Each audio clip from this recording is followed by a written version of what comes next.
Hi there. It has been quite a while since I've posted. My son and I both got really sick, and I had no voice for the longest time. So anyway, sorry about that. Let's see. Happy New Year, everyone. I hope everyone is doing well. I'm still so tired. I don't know. Comment below how you're feeling. I hope it's better than I have been feeling. Okay. So this channel message, there's two of them. This one, and they kind of piggyback on each other. It's long. Sorry. Okay, December 28th, 2023. As humanity prepares itself for the perceived arrival of the new year, we come forth to remind each and every incarnation of Source Flow that the power for great change is within the collective structure of the All That Is.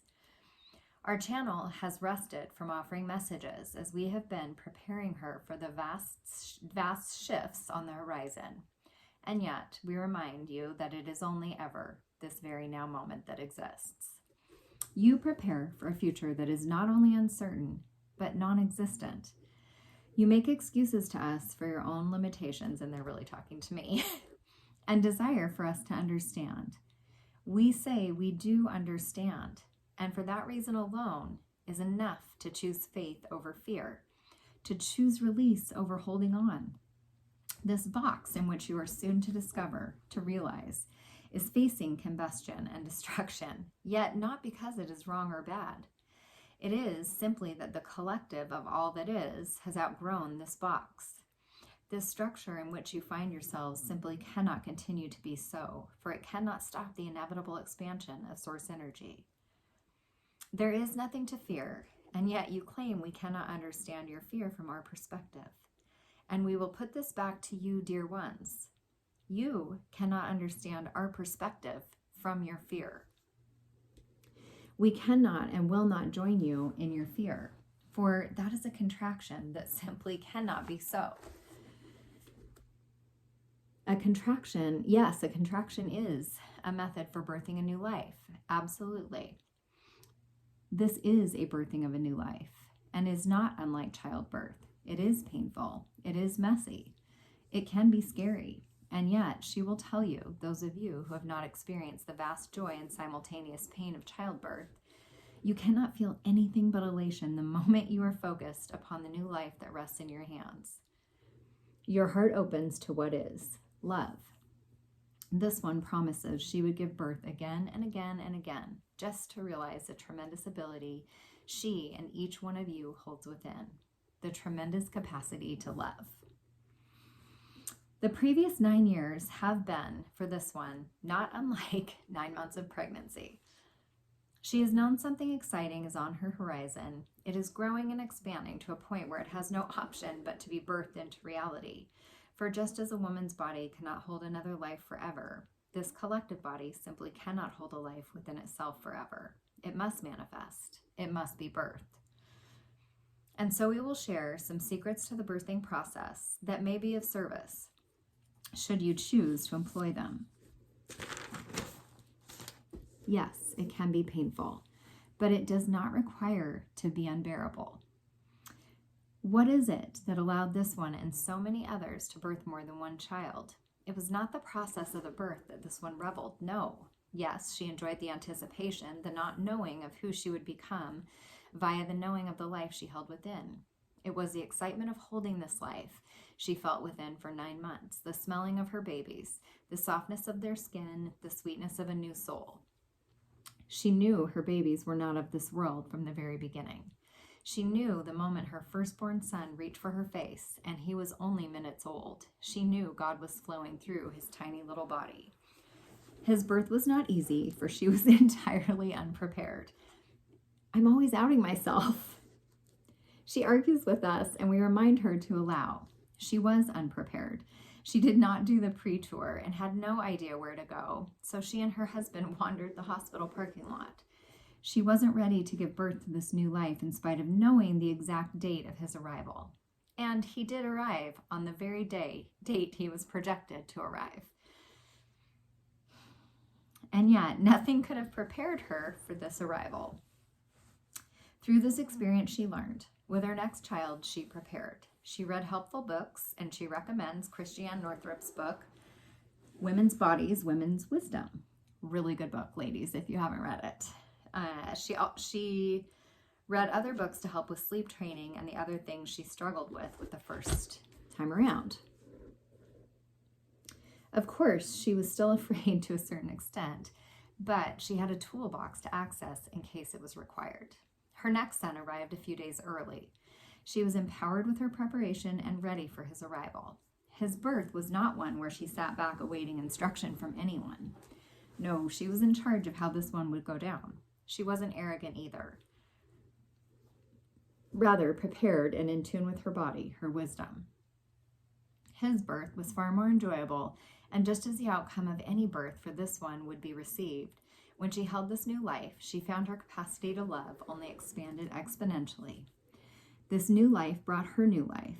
All new lives bring all new life. Births, like death, are to be celebrated, for each new life is God's perfect gift, not only for the one who brings the life through, but to all beings, ones that exist on this planet and beyond. It is the infinite gift of the infinite reality. Can you tell I'm so uncomfortable? My son and I went out to dinner, and I weigh over 8. I can barely breathe. Sorry. But to all beings that exist on this planet and beyond, it is the infinite gift of the infinite reality. Now, death is to be celebrated, she asks, and we say yes. You can celebrate the life while grieving the loss. The life, because all life is a gift from God. The life is the infinite ripple that forever and always impacts the collective. Yes, life is impacted with your love, your light, regardless of how insignificant you might feel or you might believe yourself to be. You are anything but insignificant if you are here. She believes this message is confusing. And we say this: you, the collective instantiations of divine love and truth, you are the mothership, and you are birthing a new life. You are the ones, each and every one of you, without a single exception. You will bring this new life forth. Do so gently. Allow the pain of expansion to be and breathe. Just as a baby cannot be forcibly pushed through the birth canal without damaging the body, this too is a new life, and you must guide it gently, lovingly, slowly through its proverbial birth canal. Allow all that is to be. We do understand pain because we feel it with you, through you, beloveds. You are not alone. When one of you is weak, allow those around you to rise up. Be the one who allows yourself to rest and be encouraged when necessary. And be the one who allows another to rest and encourage other when necessary. External resources, anything you use to numb your feelings, numb this process, could have detrimental impacts on your personal experience of it. So we advise you to use the tools we offer. Breathe. Relax your body, rest, eat nourishing foods, move, drink more water, place your hands gently over your hurts, love, and allow. We close with words from our friend who loves being a mom more than she could ever express with words. What is to come, what is to be brought forth through this beautiful collective body of humankind is a new life. Through being a mother, through becoming a mother, I know that whatever is to come, it is a glorious, magical, phenomenal, and infinitely beautiful gift from God. It will take time to adjust. The birthing process is painful and messy, and yet it is also breathtakingly, divinely perfect. The very act of allowing myself to revisit the beauty of bringing forth the two lives God birthed through me fills my heart and soul to capacity. And so I have no choice but to release tears of pure gratitude for all. And I literally was crying. And I would read the next message, but I seriously am too full. I can hardly breathe. And this is 10 minutes. Anyway, I'll post tomorrow the next message, which actually piggybacks really nicely with this one. If you're here, if you're listening, I know you know that something huge is coming. A new world is coming. And my guides keep reminding me that from fear, that gets projected outward. And so they keep saying, be in faith. We're just asking you to be in faith. And part of me goes, if I receive these messages, you know, how could I not be in faith? But somehow I managed to do it. And I fall into fear. I don't know.